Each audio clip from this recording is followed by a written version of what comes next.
ഞാൻ നിങ്ങളെ ഗ്രൂപ്പിൽ നിന്ന് പോവാൻ നല്ലത്. നിങ്ങൾ എന്നെ റിമൂവ് ചെയ്യുന്നതാണ് നല്ലത്. കാരണം ആഡ് ചെയ്തത് നിങ്ങളാണ്. നിങ്ങൾ എന്നെ റിമൂവ് ചെയ്യുക. ഇവിടുത്തെ കുറച്ച് മാടമ്പി കോപ്പിലെ കമ്മ്യൂണിസ്റ്റുകാരുണ്ട് ഈ ഗ്രൂപ്പിൽ. ഈ ഗ്രൂപ്പിന്റെ ഒരു ശാപതാണ്. മനസ്സിലായല്ലോ? ഈ പറയുന്ന രൂപത്തിലുള്ള ഉടായ്പകൾ മാത്രം അറിയുന്ന കുറെ ഈ പറയുന്ന രൂപത്തിലുള്ള ക്യാപിറ്റൽ കമ്മ്യൂണിസ്റ്റുകാരുണ്ട്. സാമ്രാജ്യത്വ കമ്മ്യൂണിസ്റ്റുകാർ. ഫിഡൽ കാസ്ട്രോയുടെയും ചെഗുവേരയുടെ ഒക്കെ ഒരു ഭാഷയാണ്. പുസ്തകം വായിക്കാത്തവരാണ് അവരെന്നുള്ളത് അവർക്കത് അറിയുമായിരിക്കില്ല. അത്തരം കമ്മ്യൂണിസ്റ്റുകാരുടെ ഒരു കൂമ്പാരാണ് നിങ്ങളുടെ ഗ്രൂപ്പ്. അതുകൊണ്ട് തന്നെ നിങ്ങളുടെ ഗ്രൂപ്പിൽ ഒരു പുല്ലും ആരോഗ്യകരമായിട്ടുള്ള ചർച്ചയായിട്ട് ഇതിനകത്ത് പറ്റില്ല. നിയോ ലിബറൽ നയങ്ങളുടെ പ്രചാരകനാണ് പിണറായി വിജയൻ എന്നുള്ളത് പിണറായി വിജയൻ തന്നെ ഇൻഡയറക്റ്റ് ആയിട്ട് അംഗീകരിക്കുന്ന കാര്യമാണ്.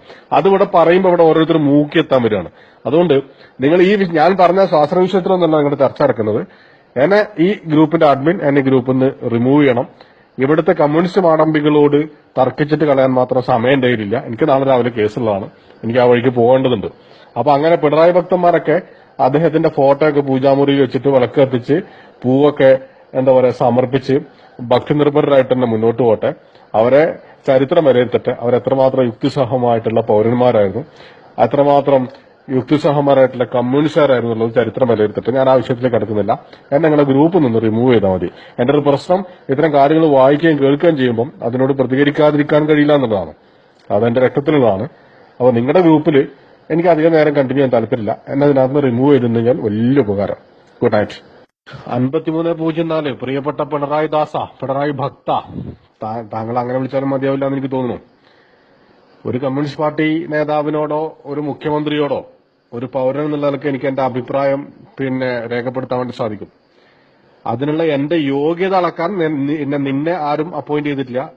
നീ അതിന് അപ്പോയിന്റ് ചെയ്യപ്പെട്ട ഉദ്യോഗസ്ഥനല്ലോ. ഒരു ഭരണാധികാരിയോട് ഒരു കമ്മ്യൂണിസ്റ്റുകാരനോട് യോജിപ്പോ വിയോജിപ്പോ പുലർത്താൻ വേണ്ടി പറ്റും. ഞാൻ SFIയുടെ ജില്ലാ സെക്രട്ടറി എന്ന മനുഷ്യനാണ്. മനസ്സിലായല്ലോ? അപ്പൊ അതുകൊണ്ട് പിണറായി വിജയനെ സംബന്ധിച്ച് എനിക്ക് തന്റെ ഏതെങ്കിലും തരത്തിലുള്ള ഇൻട്രൊഡക്ഷൻ ആവശ്യമില്ല. ഞാൻ എന്റെ വളരെ കൃത്യമായിട്ടുള്ള അഭിപ്രായം പറഞ്ഞ നിയോ ലിബറൽ നയങ്ങൾ നടപ്പിലാക്കപ്പെടുന്ന ആഗോള സാഹചര്യത്തിൽ അതേ കാര്യങ്ങൾ നടപ്പിലാക്കാൻ വേണ്ടിയിട്ട് നിയുക്തനായിട്ടുള്ള ഒരു മനുഷ്യനാണ് ഞാൻ എന്നുള്ളതൊന്നും വിഭിന്നമായിട്ട് പിണറായി ഒന്നും സൂചിപ്പിക്കുന്നില്ല. അദ്ദേഹം മുഖ്യമന്ത്രി ആയതിനു ശേഷം അദ്ദേഹത്തിന്റെ സാമ്പത്തിക ഉപദേഷ്ടാവായിട്ട് ആളുകൾ അപ്പോയിന്റ് ചെയ്യുന്നതിനകത്ത് ഉൾപ്പെടെ അത്തരം സൂചനകൾ മാത്രമാണ് കിട്ടുന്നത്.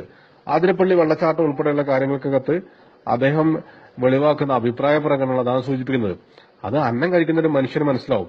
അതല്ലാതെ പിണറായി വിജയന് മാർക്കിടാൻ വേണ്ടി താൻ എന്നെ കൂലി കൊടുത്ത് ഏർപ്പാടാക്കിയ ഒരാളാണ് ഞാനെന്നോ അല്ലെങ്കിൽ എനിക്ക് മാർക്കിടാൻ തന്നെ ഏർപ്പാടാക്കിയിട്ടുണ്ടോ എന്നുള്ള വാദം ഇവിടെ ആരും പറഞ്ഞിട്ടില്ല.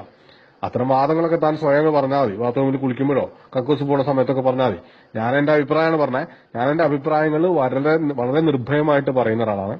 ഈ ഗ്രൂപ്പിൽ ഈ വിഷയവുമായിട്ട് ബന്ധപ്പെട്ട് പിണറായി വിജയന്റെ നയങ്ങളോട് അംഗീകാരം പ്രകടിപ്പിച്ചതിനകത്ത് സന്തോഷമുണ്ട് എന്നൊരു അഭിപ്രായം വന്നുകൊണ്ട് മാത്രം ഞാൻ എന്നോട് കമന്റ് ചെയ്യുന്നതാണ്.